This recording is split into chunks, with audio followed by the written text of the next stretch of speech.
Bonjour à toutes et à tous. Le vent souffle avec des rafales à 60 km à l'heure. Il fait gris dans les Hauts-de-France. Les températures restent en moyenne assez stables avec 10 degrés dans la région. Pas de panique, en tout cas, les éclaircies doivent revenir pour ce milieu de semaine.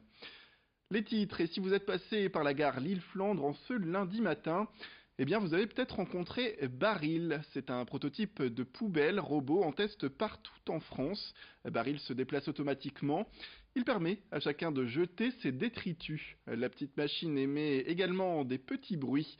Par exemple, quand un passant jette un détritus à l'intérieur, eh bien Baril lance un son de remerciement.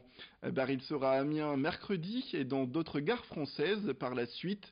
Bruno Siouli vous explique comment ce petit prototype fonctionne aujourd'hui. Elle se déplace de manière aléatoire dans la gare et il suffit de faire un geste en montant son bras bien haut et la poubelle détecte le geste du bras qui monte et va en direction de nos clients qui ont des déchets à jeter.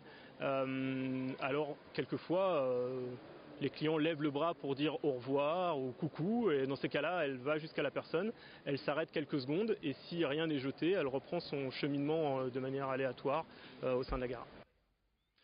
Bruno Siouli qui nous explique également l'importance de faire ce test dans la gare Lille-Flandre. C'est une gare, la gare de Lille-Flandre, c'est 24 millions de personnes qui passent par an. Donc c'est quelque chose qui est très très important. C'est une gare qui vit, on vient prendre son train, on vient faire des achats, on vient consommer, manger dans la gare. En tout, avec tous les commerces, c'est 14 mètres cubes de déchets qui sont ramassés tous les jours. Donc c'est un vrai enjeu. La gare, on fait en sorte qu'elle soit la plus propre possible. Les clients le disent, mais on a une ambition, c'est vraiment d'en faire un endroit qui soit parfaitement net, parce que c'est plus agréable d'être en gare. On passe un meilleur moment quand on est dans un endroit qui est propre et net.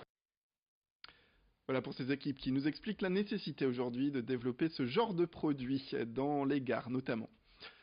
Connaissez-vous le cardiogol? Peut-être pas encore. Eh bien, c'est un sport collectif inventé par Ludovic Vampouille. C'est un sapeur-pompier de la région. La pratique vise à améliorer les conditions physiques de ses collègues. Joël Warneau a assisté d'ailleurs à l'un des rendez-vous de pratique qui est désormais à la mode chez les soldats du feu. C'était à Boulogne-sur-Mer. Un ballon de rugby en mousse, 3 paniers de basket à la verticale. Ce sport collectif, tout droit sorti de la tête de Ludovic Vampouille, mélange les références. En 2011, ce sapeur-pompier de Marquise cherche une méthode ludique pour se préparer au Luc Léger, un test d'effort physique annuel. Face au succès chez ses collègues, il en crée une discipline.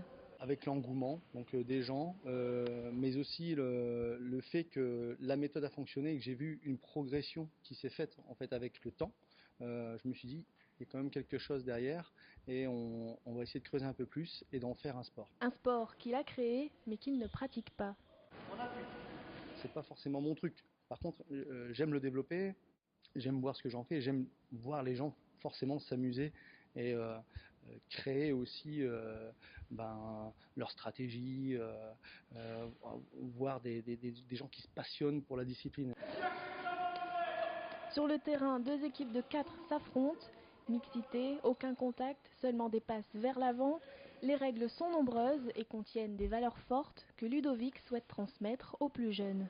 Moi, je suis persuadé que l'activité cardiogol devrait être une des premières activités en collectif dans les scolaires. On inculque les règles de base, donc de partage, d'accord, de mixité, puisque là c'est obligatoire, complète, d'autogestion, de l'effort pour les enfants. On travaille sur un sport qui a été créé par rapport à une étude sur un test d'effort, voilà, qui a été conçu pour éviter les accidents, donc pas de contact, pour utiliser l'espace pour éviter les phénomènes de grappe, on peut retrouver à l'école, et en même temps avec des similitudes qu'on connaît sur d'autres sports co.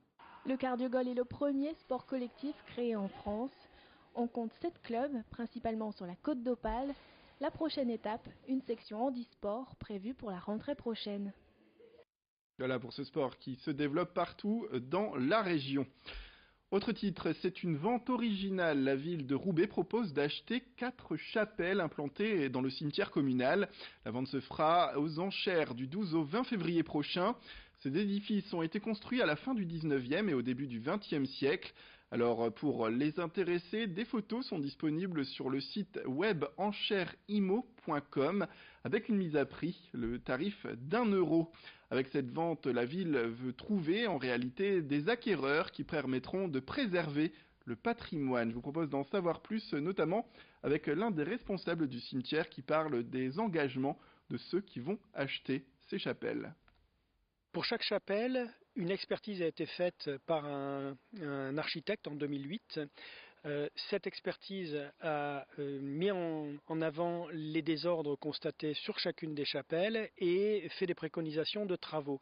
Les acquéreurs s'engagent à réaliser les travaux nécessaires à la bonne conservation des chapelles.